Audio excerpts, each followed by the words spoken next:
आज की टॉपिक है सुचिता की राह 1, 2, 3। देश की राजनीति में जवाबदेही और पारदर्शिता लाने के मसले पर लंबे समय से बहस चलती रही है, लेकिन अब तक कोई ऐसा खाका सामने नहीं आ सका है ताकि सिर्फ स्वच्छ छवि के लोगों को ही जनप्रतिनिधि बनने का अवसर मिले। आए दिन संसद और विधानसभाओं में आपराधिक पृष्ठभूमि से आने के बावजूद चुने गए जनप्रतिनिधियों की बढ़ती संख्या को लेकर चिंता तो जताई जाती है, मगर उसके हल को लेकर कोई ठोस पहल नहीं होती। संविधान के तहत केवल दोषी ठहराए गए जनप्रतिनिधियों को ही पद से हटाया जा सकता है और इस संबंध में संवैधानिक पद पर बैठे नेताओं को लेकर कोई स्पष्ट प्रावधान नहीं है। इसी संदर्भ में केंद्र सरकार फिर से 130वें संविधान संशोधन विधेयक को संसद में पेश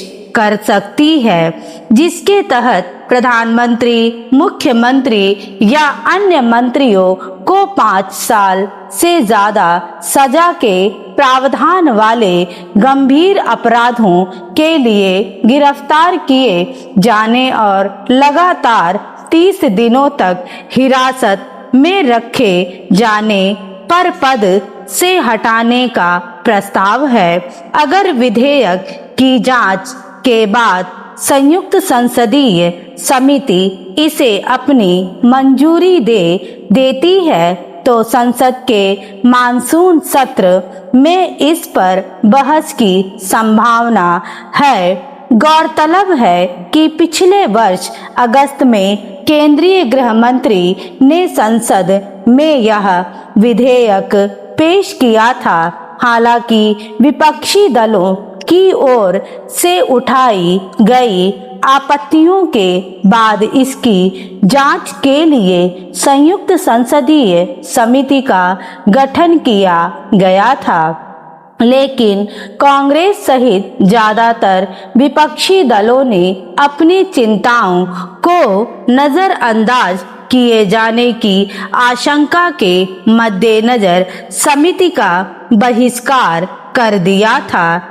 इसमें कोई दो राय नहीं कि भारतीय राजनीति में आपराधिक पृष्ठभूमि के लोगों का बढ़ता दखल आज एक गंभीर समस्या बन चुका है। मौजूदा कानूनी प्रावधानों के तहत तकनीकी जटिलताओं का लाभ उठाकर कई बार ऐसे लोग भी चुनकर संसद या विधानसभाओं में आ जाते हैं जिन पर जघन्य अपराधों के शामिल होने का आरोप होता है।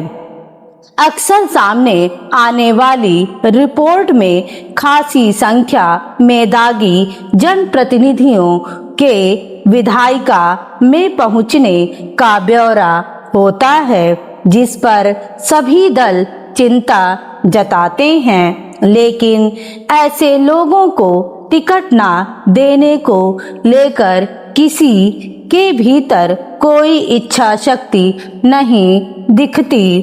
दूसरी ओर चुनाव आयोग भी इस मसले पर कोई स्पष्ट रुख अख्तियार नहीं करता है।